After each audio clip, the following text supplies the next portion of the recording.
Emfoni a yehwe eye Krofrom Market na Krofrom dwakesi mfinhia maako edunwotwe muni na aban a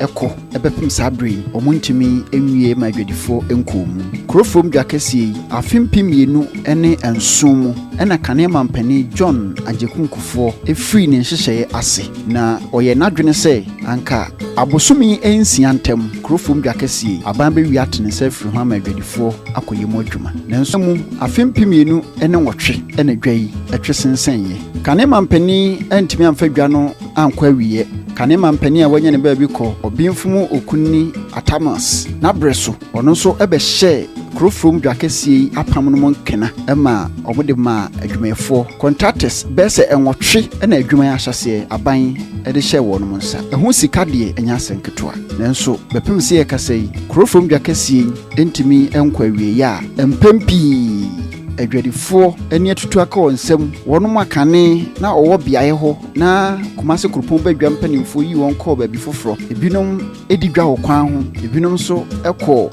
Market omo asu agu aban ene mpanimfo so empem bebree ni nanso edwa no entimi nkɔ awie pa Krofrom dwakesi sesei die ɛhɔ afunwura papapa ayɛ akyerebene awowo akrantie nkusie etenabre enya no nko a akromfo awremfo nso ede omo ho agim ama binum kote epom ho ejire omanfo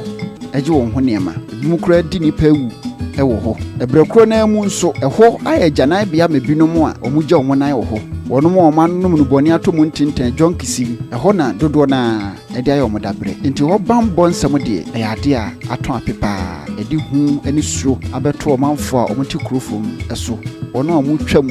ewo mpotemo ho hu ani suro abɔ papa Krofrom dwai dwakese a aban ewia anya bia no ebefa adwadi bia ahenum de ekeka ho kra emai baabi a adesuafo nkuma ebekɔ sukuu daycare center ebi bewom edwumaku ahodo benya atran ahodo ma didwuma sikakra bia ahodo banks omso benya baabi atran adidwuma baabi esefata omanfo de omo hyɛn ebegyina eno so benya bi wo ho afei abambɔfo atran ye ombenya bi ewom ombesan aye baabi a omobobobo asumina nyina no kama afei baabi a omanfo nso begya omonan ombenya bi wom edwai mu nhyehyɛ de edɔɔso pa aban yetene nsa firi ho a ebeboa ama kumase adwade atimi akoso afa ne ntoma pefra yenim kumase sɛ kumase ade a etwa kumase mfonni eye adwade business oman yi mu nyina kumase eye business center efisɛ wona wokɔ atifi epoye atoye ne anafo eba adwade mu a ontimi nkwati kumase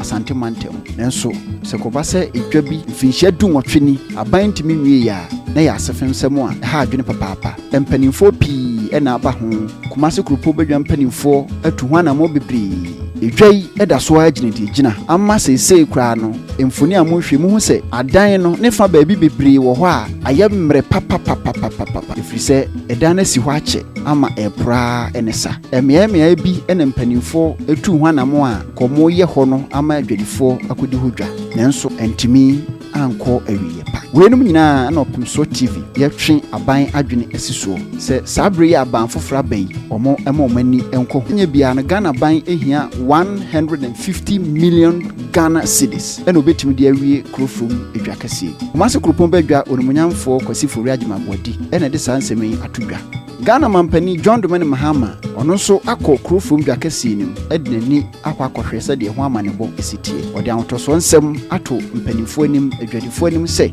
eyere so pae so a anya bia afia yebesimu bronya bosumi enko na wie yedie na Krofrom dwakase aban awi atene nsa afri ho wei eye nsɛm a adwadifo a ɛwɔ Krofrom kumase mpɔtemu ɔmate